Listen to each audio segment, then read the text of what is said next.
This conversation was accidentally recorded between two guests, Mr. Olly McMoloch, a wealthy tech investor and entrepreneur, and Moonfeather, a member of the Indigenous community. I changed the voices a bit because I have no money for the self-defense if I ever end up at a court against the tech guy, of course. In any case, enjoy it, and please listen with understanding.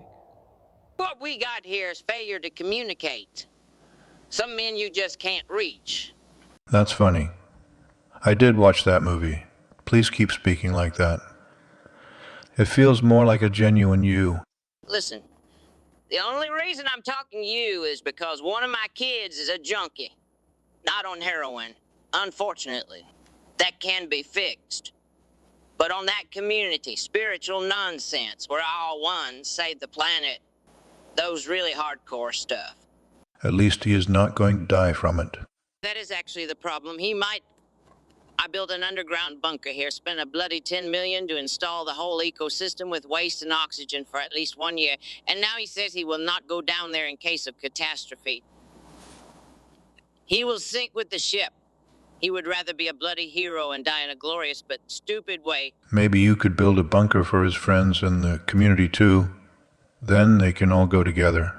Hey, you are a joker. See, there's not enough money or room either to save them down or above the ground. I can't help you with that.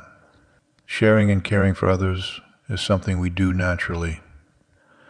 Community is more important than individuals who believe are above others. Well, there is something you can do. My kid respects you. We had an argument, and he told me he would consider moving down if I had a conversation with you.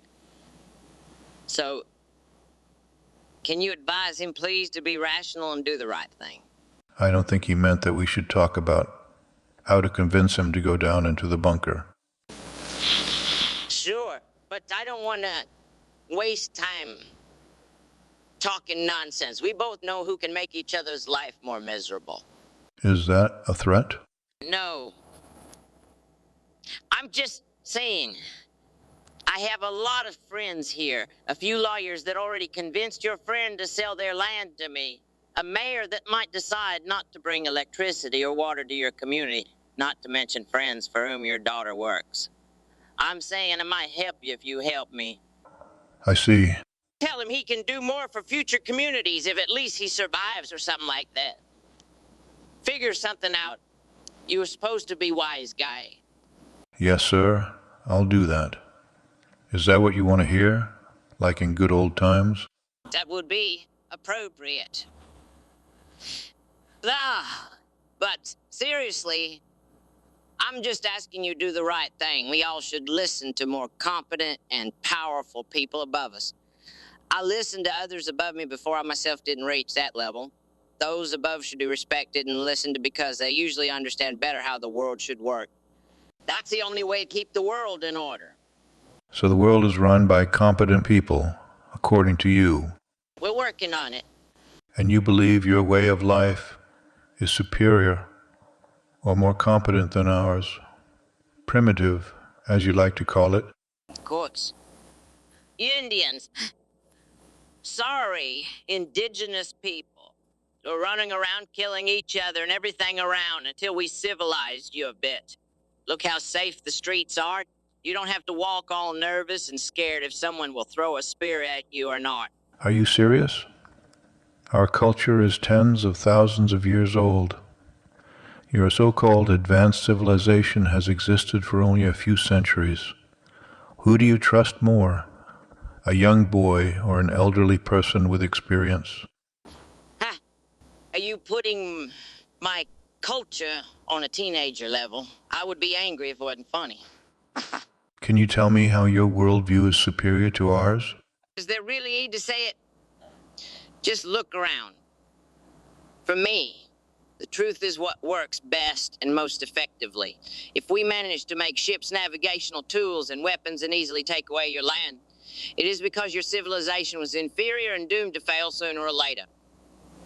If you had tens of thousands of years, why did you make something out of it?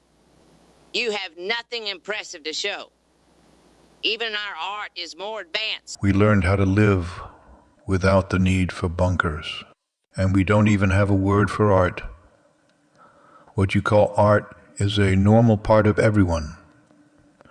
There is no special person that's allowed to perform or that we admire on a stage.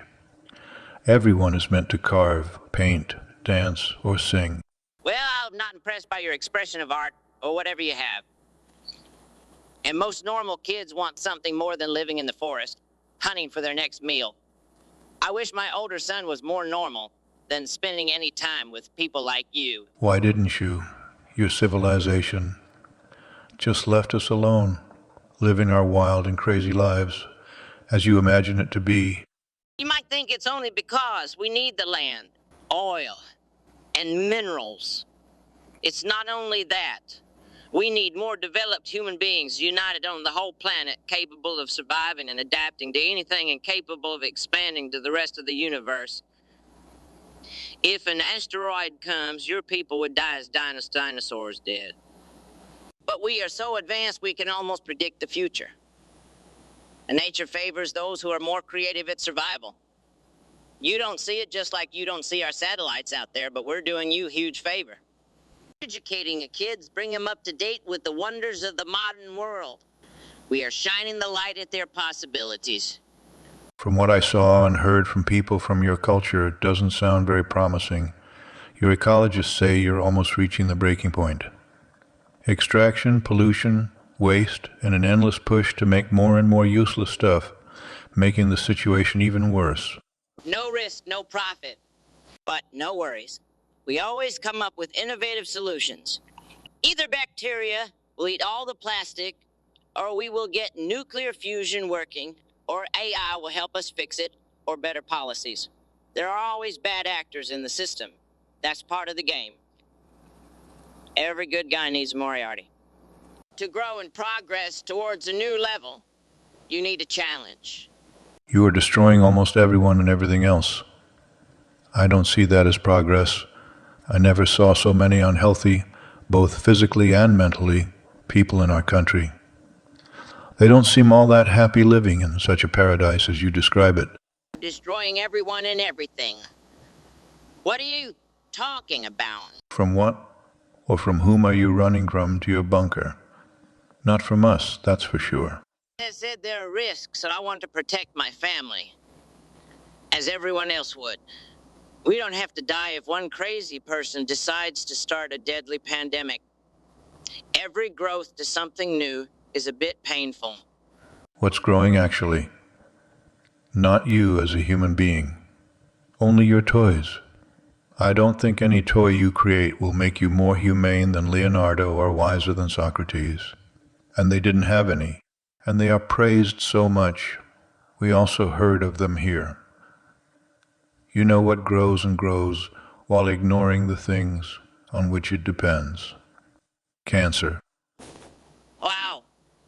I didn't expect such words from you. We are not cancer. Come on. That's not a nice thing to say. Look at the city you come from. Looks like a hungry concrete beast that eats and breathes everything outside of it. If it doesn't find food or oil, as you're trying to take from us, it dies. That's why all the ancient cities are found in deserts. They ate everything they could find. So you are better than us. We are cancer, and you are benevolent creatures. We are all humans. We don't even call ourselves indigenous people. You called us that. It's your language. So, in a way, you have the upper hand there. Fine. As I said, we're working on sustainability and waste and all of those things. There are quite a few promising projects. I wish you luck. At fixing problems you created, We created. we didn't have waste problems. One thing dies and becomes something else. Nothing is stuck like concrete or plastic or some chemicals they say are now everywhere. And that's hard to change in the more and more economy. Everyone is pushing even here.